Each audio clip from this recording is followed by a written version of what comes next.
Hello, everybody, and welcome to another episode of the Let's Dream podcast. This is your host, Casey Lucid, and we have our other host. Hey, this is Lee. Hope everyone's doing well. Before we get into the dream interpretations, just a quick announcement. If you want to share a dream with us, you can do so through the subreddit, which the link for that will be in the description, as well as our Discord if you just want to join in and chat with us. And also, you can see animations and storyboards and things like that on the YouTube channel. Let's get into the dream interpretations. The first one we have is from user Free Mind Free Will. I had a dream about drinking beer for the first time. In real life, I don't drink. In fact, I've never drunk alcohol, and I never plan to because it goes against my principles. However, I tried beer for the first time, in my dream. I can only remember the bitter taste of the beer and multiple cans I consumed. However, I never got drunk. I can't remember how I started drinking in my dreams, but perhaps I did it as a way to fit in because people in my real life think I'm weird for never drinking. It's ironic because I somewhat pride myself on never giving into the pressure in real life, but I indulged in my dream. And perhaps the beer tasted bitter to me because I only know it by its sour smell rather than its taste. Therefore, I think it will taste bitter. Plus, I've heard people say it tastes bitter. The dream felt so real that I questioned if I ever drank beer in reality. I couldn't recall ever doing so, but I guess I could say I drank alcohol in my dreams. I'm a 29-year-old male, by the way. Nice. Yeah, so what do you think of that? Sounds like they pretty much think that they dreamt it because maybe they want to feel like they fit in because, in real life they feel weird or somewhat weird by other people pressuring them to drink beer because it's a very social situation. And at the same time, they're pretty proud of, being a straight edge.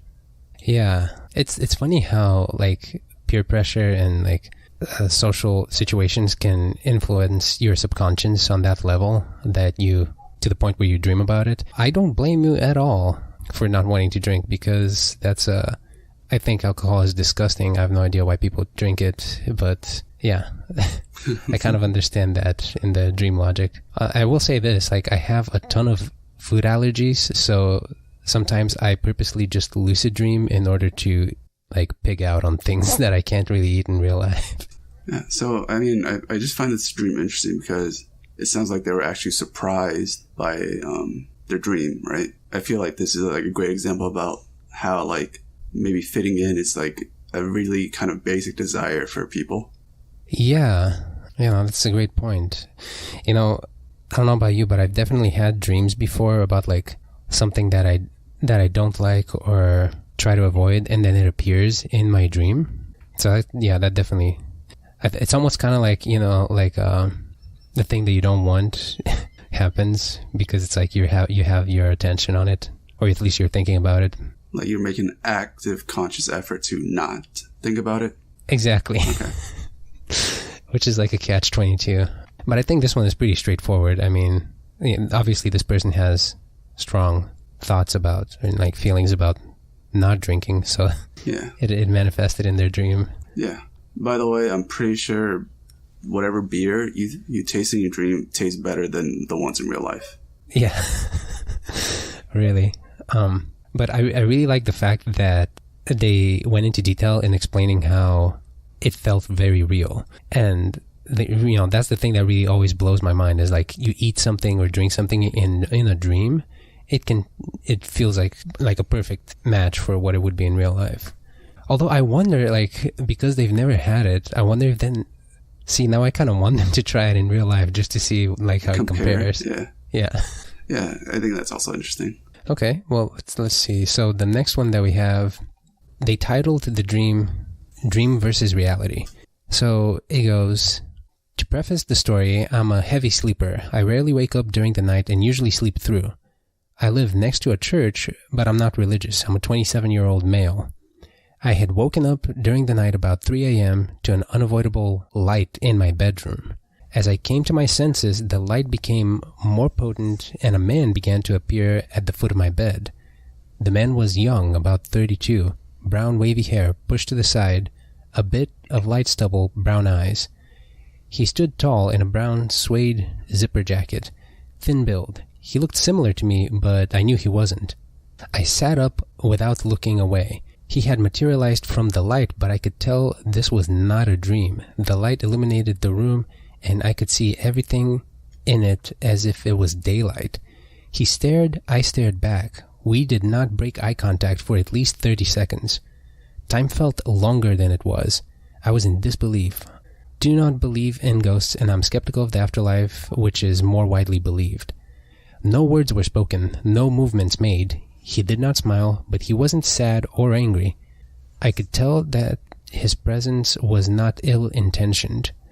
There was a certain serenity about him, but he lacked the warmth of friendship. He began to fade just as he appeared. The light snuffed out with the serenity. It was a slow fade as his body became opaque. I sat there in shock. I had full body chills that continued regularly for a week. I struggled to go back to sleep. I remember his appearance vividly, and it had been months since the incident. I have never had an experience of this nature before. It was haunting, but I do not feel haunted. I'm aware of the possibility that I could have experienced a form of sleep paralysis. To me, it was not that. I could move, but decided not to. I sat up to reaffirm what I was seeing. I have run through all the possibilities of how I could have tricked myself into thinking it was real. If this was a dream, what does it mean? If he was real, what did he want? Has anyone had a similar experience? This is difficult to explain. So, yeah, I definitely think that this person had a sleep paralysis and, what's it called? Hypnagogia, where you're kind of like half awake, but you still have some of your senses, like you haven't fully dipped into sleep mode, and you start seeing things. Yeah, I mean, like I have a lot to say about this one, but I want to hear what you have to say, Lee. It sounds like a classic case of sleep paralysis. So they say that they are a heavy sleeper, so I can see that this is quite an experience for them, because they probably wouldn't wake up randomly in the middle of the night. Yeah. This is, like, and you can kind of tell that they are pretty shook, like they're kind of questioning themselves at the end here, like almost questioning the dream and reality. Yeah, and so the thing about, there's just so many different levels of awareness, and like Dr. Stephen LaBarge talks about in his lucid dreaming book, it's like dreams usually occur in REM sleep, but you can actually have dreams manifest themselves really in any of the brainwaves, like alpha, beta, theta, delta, like any brainwave function can experience a dream, and it kind of depends on like how active you are. And like I've had people tell me dreams where they were asleep on the couch, and then like somebody came in and like did this and that, and then like they started screaming, and then like the person left, and then like their family member walked in, and it's like the person was like, they could have sworn that was all completely real, but it wasn't. It was just a dream, because the family member was able to vouch and say like, no, you were just dreaming. And like I've had a dream experience before where like I was asleep, but I had woken up to like this ghostly head like on top of my head, and it was in my room. But then I woke up after that, and it was just so real and so weird. So I do think that it was just a very realistic dream. But as far as like the meaning behind it, I'm not sure. What do you think the meaning could be? Some people just experience sleep paralysis, right? Yeah. So it's very unusual for this guy. Like, so why does sleep paralysis happen in the first place? Well, so it's basically because your body kind of locks up.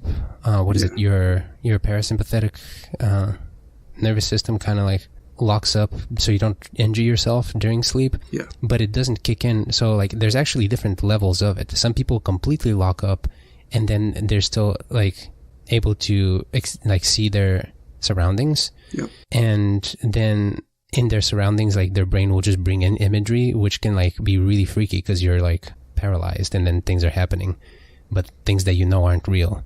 But then there's also other like, you could be fully paralyzed, you could be partially paralyzed. Like sometimes just a part of you is able to move. Like it's possible that this person that had the dream like stood up and then they were paralyzed. Like that's also happened.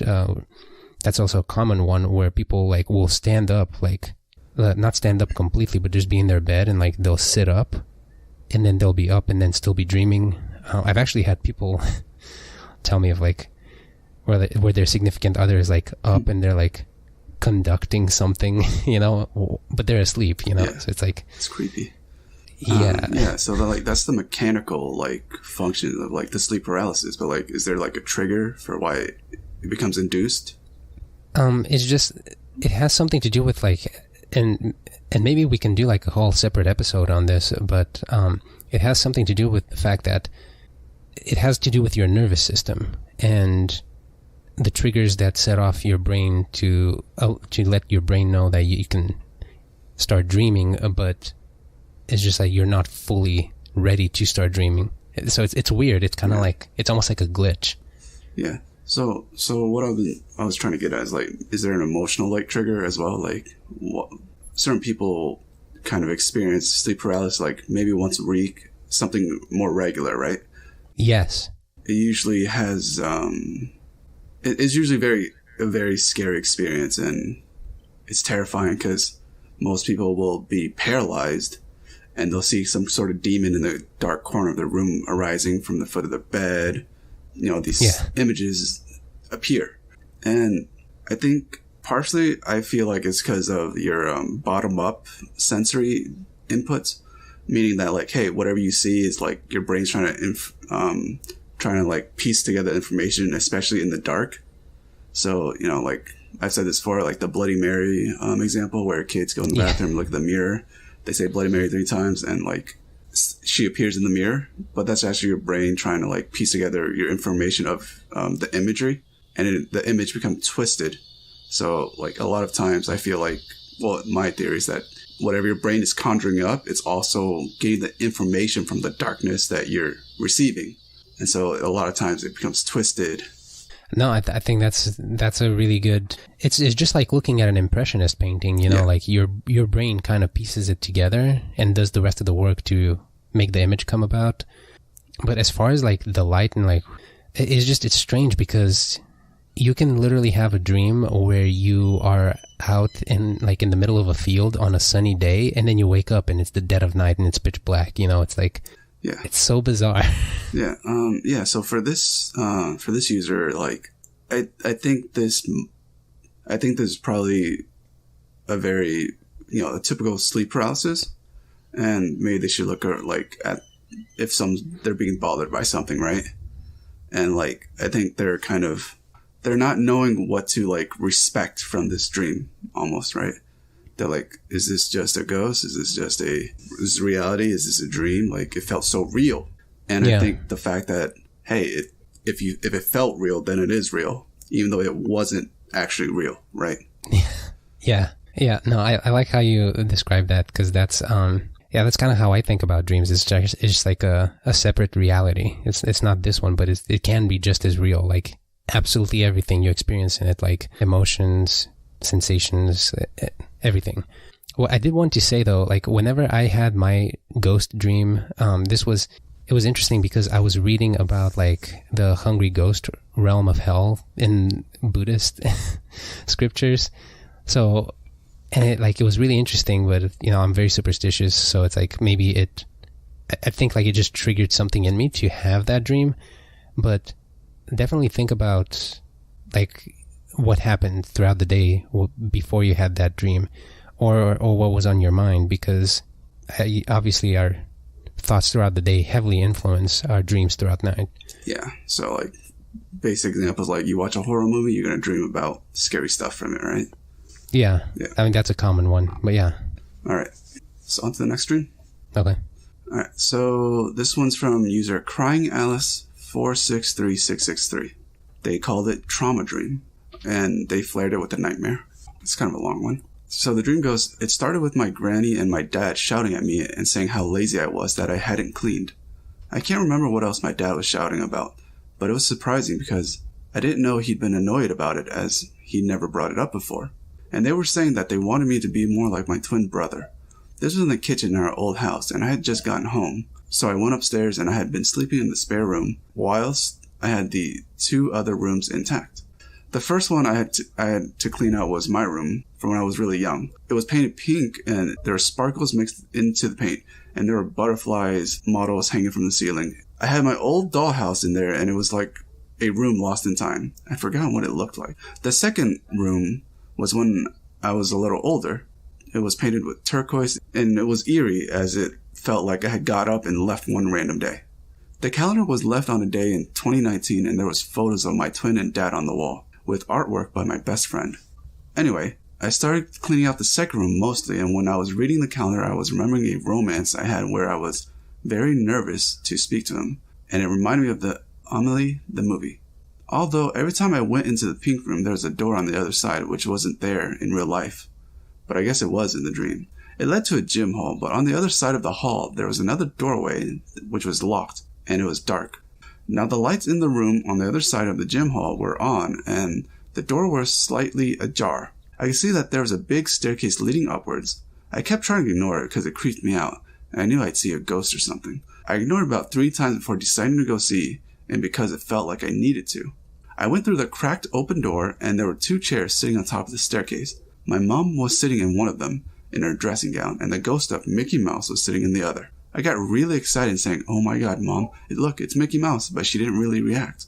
I looked over beside him, there was a ghost train, and then my mom and Mickey started slowly standing up, and I said, "Wait, are you going with him?" And she said, "Yes, you know I have to." And I was saying, "Please, Mom, don't," and saying sorry for all the things that I had done. And then I woke up before she got on the train. And the user inputs about my life. You don't have to read this in order to analyze, but it might help. Not entirely sure why 2019 was significant. Maybe just represented stuff I was leaving in the past. I did have a romance that year as well. That was the year we broke up and he killed himself in 2020. So maybe that's what caused the scene with my mom. But also I've been worrying about my mom killing herself for reason that she has BPD. I think that's bipolar disorder. And this is very tethered to me, and I kept trying to push her away because how overwhelming it is. Her and my dad used to abuse me, but they stopped and started acting the exact opposite. And me and my twin have just moved out of the house for the uni, and she hates my dad. So that's why I've been worrying. And maybe the pink room from when I was very young represents stuff I haven't processed from my childhood? ? I used to analyze dreams with my therapist, but I don't go to him anymore. I'm just worried it's some sort of intuitive dream it's some sort of intuitive dream that my mom's going to die or something, or is currently dead. Any help is appreciated. Okay. So, wow. Yeah, so I think they have an idea of why they dreamt this, and it makes sense. And they're also worried that it's like maybe a precognitive dream. Yeah. Yeah, but go on. Elaborate. What do you think? Honestly, I think she's on the right track of thinking like, hey, maybe I can imagine that a lot of times if your parents were abusive as a kid, a lot of the stuff that you learned from them and what they've said to you are going to stick with you. Yeah. So it makes sense that, you're in an old house with, kind of two elements from your past. One from when you were really young, one from a little bit older. And I find it really interesting that they actually looked at all the details, including like a date on the calendar, right? Yeah. So there's definitely like elements from your childhood, and clearly the romance situation is very traumatizing, even though they broke up. But yeah, still. Yeah. And they did say that they're kind of weirded out by that. That didn't happen in 2019, but it happened 2020, a year later. But 2019 was where the calendar was set, right? Yeah. Yeah, there's a lot in this one. A lot. Well, I really think it's, obviously they're worried about it. They're worried about their parent and what happened. There's the ghost of Mickey. Maybe like a ghost from the past or something that they're remembering, or like a memory or an emotion from the past. Yeah, I mean, I think this person kind of intuitively realized what the dream was about. But definitely a lot of emotions and some kind of like, somehow I get a feeling like there's pent up emotions in this dream. Oh yeah. So you have basically your old house, right? 2 different rooms that were yours for past parts, and you have like a typical dad yelling at you, right? But in real life, they said that they moved out of uni, away from the parents, and so like when you're an adult and you kind of look back on these things, and you see your dad yelling at yourself, like I imagine this person is their self right now in their current time, right? They're not like their little selves, but they still felt Yeah. their dad like kind of yelling, trying to abuse them. Yeah. And so as an adult, you kind of realize that, hey, they did these things because their mother had BPD. And at the same time, like as an adult, you can recognize that, hey, it's kind of really sad, and maybe, and you know, they have the inclination of self-harm, so their tendency to worry about them kind of spikes. And you know, I can imagine being in a pandemic, this kind of worried or intuition might go up, right? Might kind of flare. Yeah, that's pretty. I would say that's like a nail on the head, or at least that's, it sounds like it. Yeah. Any other thoughts? No, I think you said it perfectly. I think that's like that's basically what I would say. Yeah. Yeah. Good luck to this user. I hope everything ends up well. Yeah. Yeah, man. Okay. Well, then the last dream for today that we have is from user Bumblebee OK3407. So they said, had a dream of having a big family lineage with someone from my past. So the dream goes, this was literally the weirdest dream that was really specific. So pretty much long, complicated dream made short. So to make it make sense, I'm going to give names to the dream characters. A boy from the past, Tom. Other me, Shell. Other man, Blue. I guess in my dream, somehow my timeline was getting messed up and was sent back to fix my family tree. My kids and their kids' kids, which this whole time Shell doesn't acknowledge me. I guess she couldn't see me, but a few people could. Then someone brought Tom, and I guess as another choice for me to choose my timeline lineage, which the weird part is he noticed me in my dream, which many couldn't, and he smiled at me, which I was focused on trying to figure out what was going on and trying to save my children and the life that was clearly in front of me. And after that, I see Tom. And then Shell goes with Blue, which Blue this whole time was with Shell, trying to see what was causing all of this to happen.